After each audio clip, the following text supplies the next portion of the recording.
Yo guys, welcome back to another video. In today's video we'll be talking about 3 potential invests out in the open ocean. So in the open Eastern Pacific. So we got 90AL, 90L and 91L. No, 99E, 90E and 91E, I think. So, start off with 91E, disturbance number 3. As of 11 AM Pacific Daylight Time, Friday, July the 30th, 2021. Disorganized showers and thunderstorms located a few hundred miles off the coast of southern Mexico are associated with a tropical wave gradual development. Associated with a tropical wave, gradual development of this system is expected during the next several days as it becomes a tropical depression earlier next several days, and it could be a tropical depression early next week while it moves westward at 10 to 15 miles per hour, and they're giving it a 30% chance of formation in the next 48 hours. And a 60% chance in the next 5 days. So, yeah. And they're also given disturbance number 1 a 90% chance. To be honest, I think it is a tropical depression by now. To be honest with you, and I think this is a 90%. So, honestly, we could have 2 tropical depressions. Our next named storm is Hilda and Ignacio. Or Ignacio, can say it. Sorry for my pronouncing that, guys. I have been tracking hurricanes for like nearly, 3 years now. 2019, 2020, and 2021. I might have started in late 2018, I don't know. But, yeah.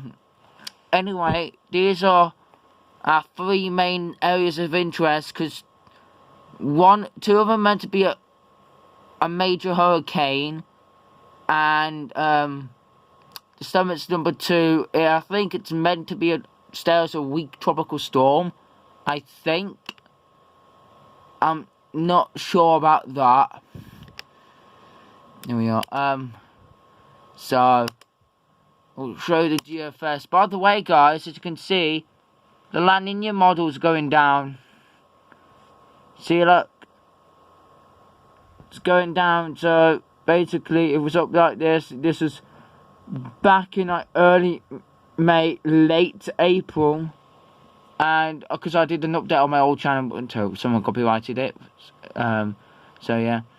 And anyway, it was going down in April. We thought we were going to be back in another La Nina then, and then obviously persist into another La Nina during the season. But obviously we didn't, because it got to Enzo neutral, and then back to cooler neutral, and then we just headed into this warmer trend, nearly into El Nino territory, and then the past few months or weeks, we've been just trending rapidly down, and now we're down here. This is the Nino 3.4 region. So I don't know what the Nino 4 region is saying.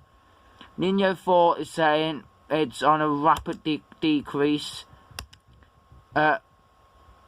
Nino 1+2 is warming up, apparently. Nino 3, yes, it's cooling down. So basically 3 models out of 1 are saying that we're going to go back into a La Nina. So be prepared for that, guys. Be prepared for that. Which that will ramp up the Atlantic and cool down the Pacific. So yeah, we got 99E, 90E, and that disturbance might become 91E. But yeah, I think it's 90E that has the highest % chance of becoming a tropical depression. I don't think I think it is a tropical depression, but I think it might need to get that low-level center circulation. So yeah, anyway, I'll show you some forecast models. I'll show you the satellite imagery in a bit. I'm going to show you the models for the Atlantic, because the Atlantic's meant to have a couple of storms next week. And obviously, latest run, which was yesterday, the 18Z run, they said we're going to have a major hurricane in the Gulf. Well, I don't think that will happen until until the mid of August, where activity starts to ramp up. But as you can see a massive tropical wave coming off the coast of Africa. Obviously, the high pressure system moves away from the Azores and the UK. Well, it doesn't really move. Well, it goes over us and all that. And then obviously you see an area of interest in the North Atlantic, in the Gulf Stream. And obviously it does disappear, but it might become a brief tropical storm. I think this might become Fred. This one down here might become Grace. See, we need to see if it will form. Oh wait, most of the models are hinting that there's going to be a thingy here. So if that does form, that'll be Grace. We've got another system here, so that'll probably be Henry. No, that would probably be Fred, Henry, Grace, Ida, and then we could have Julian,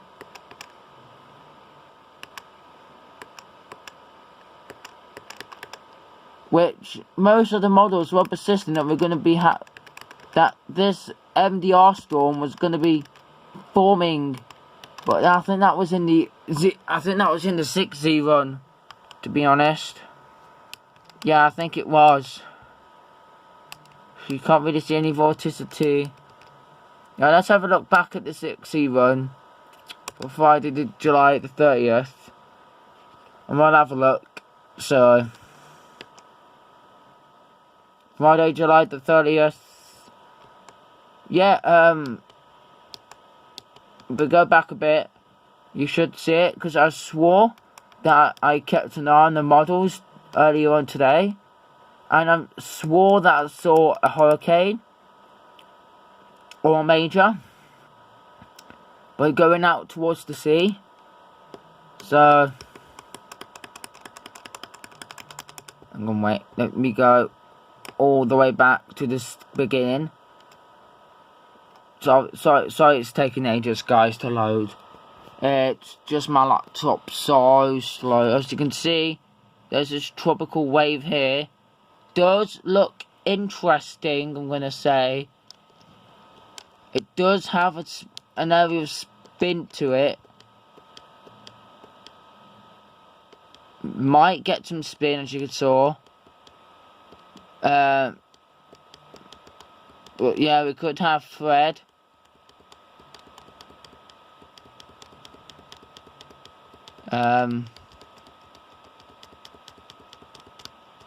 I think it was on the 0.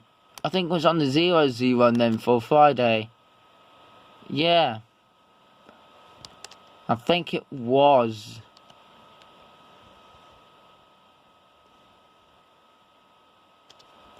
Yeah, it was. So, yeah, because you can see this massive tropical wave. Unless it was on the 18Z run from last night.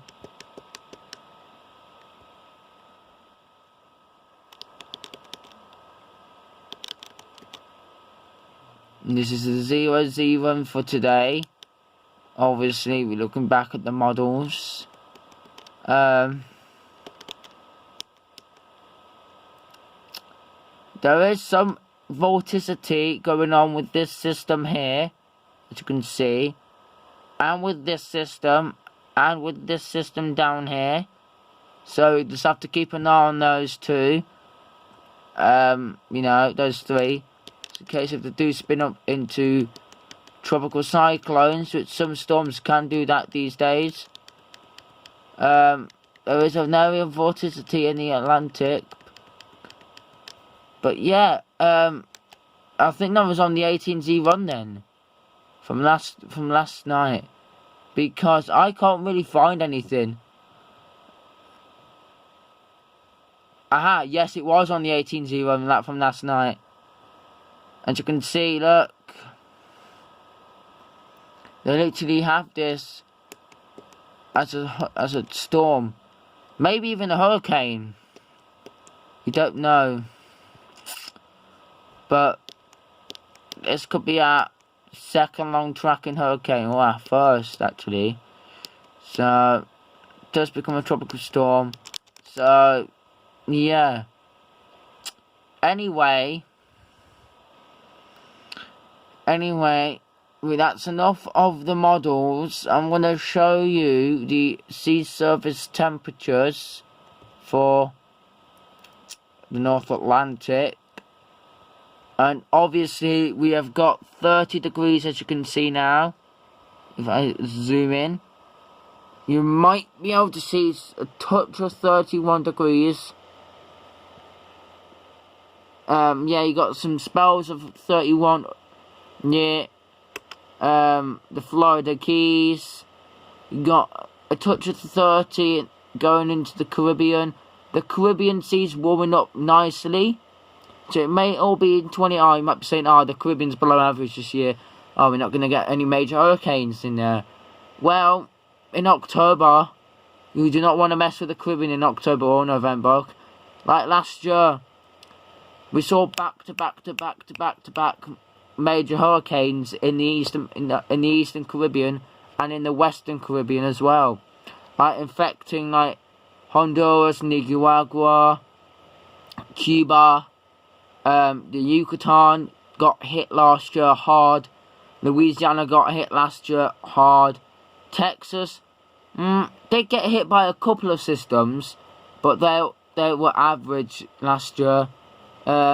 The Cabo Verde Islands, they were average last year as well. But they'll be low average because only Tropical Storm Vicky made landfall there. And obviously you do have some warming waters going up towards the Cabo Verde Islands, so, or the Cape Verde Islands, or the Cabo Verde Islands, whatever you want to call them. I call them the Cabo Verde Islands. Bermuda does have some 27 to 28 degree waters near Bermuda. It has cooled off a bit since that what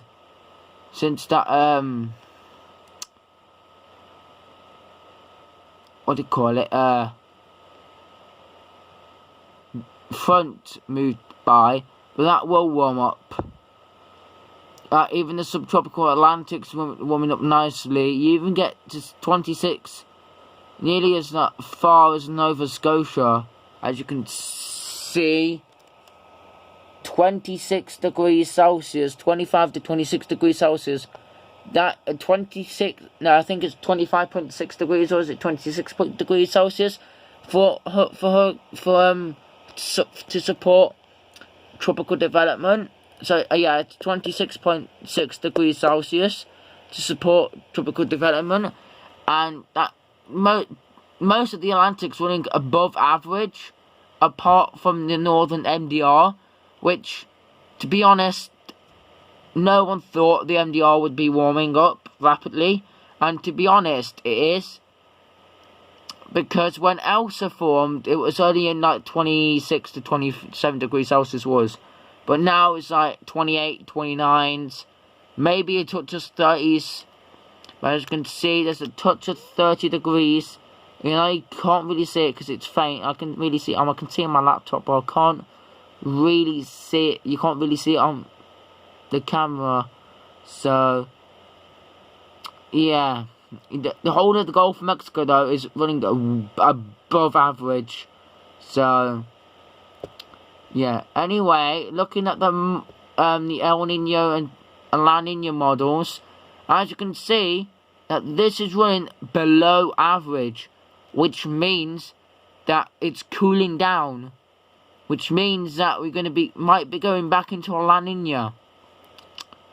And if we do that, it will favour the Atlantic and the West Pac at the same time, and give the share for the Central Pacific and the East Pac as well.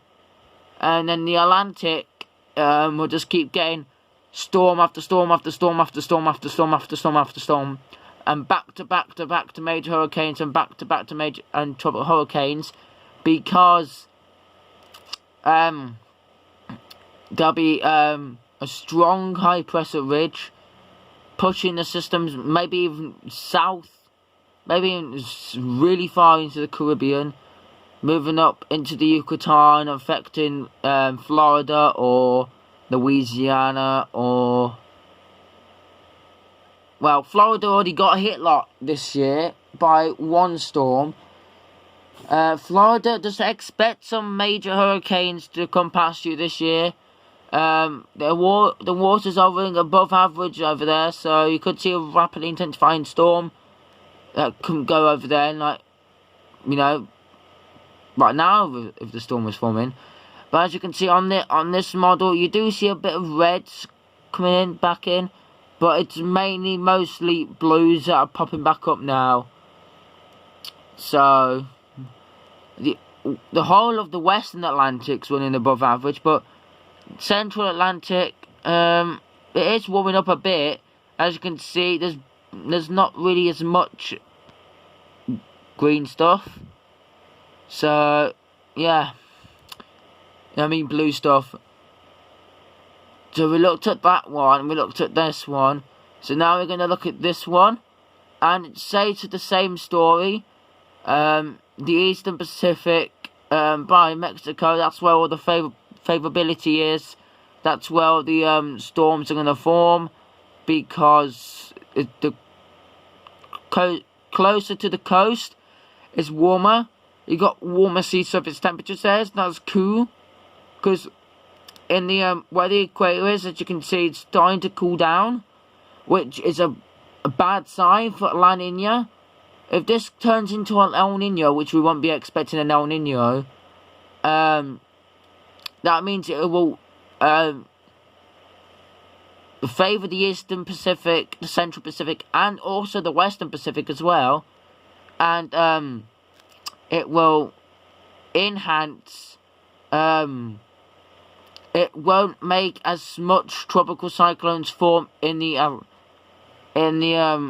Atlantic, which can probably only get 2 major hurricanes, maybe even 1 at the most. So yeah, anyway, let's look at the models. So the model, oh yeah guys, that's going to be my animation soon. Check link in the description. My animation will be coming out soon on Scratch. Yep, so stay tuned for that. I'll be uploading a video soon. It might be earliest tomorrow, or it might be next week. So yeah, anyway, that does look promising here. That does look promising. So does that. But if that does break off and actually become, like, you know, a tropical characteristics, then maybe it could become a subtropical or tropical storm, but that would be unlikely. So you got, I don't know, how do they still have Infra still alive? Whether Nerd still has Infra alive, and they still have Nepartak alive as well. Jesus.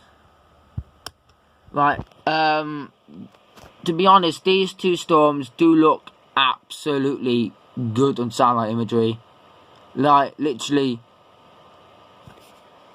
I know 90L may look a bit unorganised, but as soon as it gets those cluster of cloud tops bubbling up around its centre and starts to get the thunderstorms popping up, we could be seeing a tropical depression by next update. I think that's why they haven't updated yet. Have they? Wait, is that the? Was that the? No, that was the 10:43 AM Pacific Daylight Time. That was 11 PM Pacific Daylight Time. So I don't know when the next update is, to be honest. But next update I'll do it when it was a tropical depression or a tropical storm. So yeah, this is Invest 99E, and no, this is Invest 90E, and actually it's looking quite good. I thought it was looking as unmessy, to be honest. This is 99E, and to be honest, 99E does not look as bad, but it is disorganized a bit, but you know, it will get itself organized together. And as you can see, this bit here, it is being sheared by some wind shear bit, so we just have to keep an eye on that. We don't know if it will become a system, but we just have to wait and see. So yeah. So oh yeah, and also guys, there's a system in the Western Pacific, 90, I think it's 90E or something, 95W.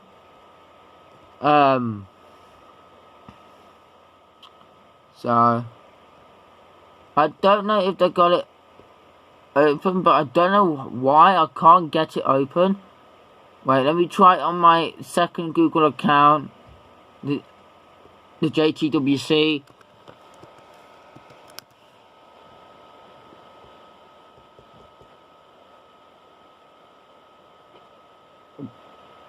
No, I can't get it up, so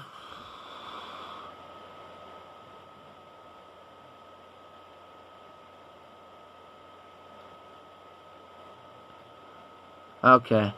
Anyway, guys, it doesn't really matter. So yeah. Anyway, if you like detailed weather breakdowns, don't forget to like, comment, subscribe, share, and I guess peace and have a nice day.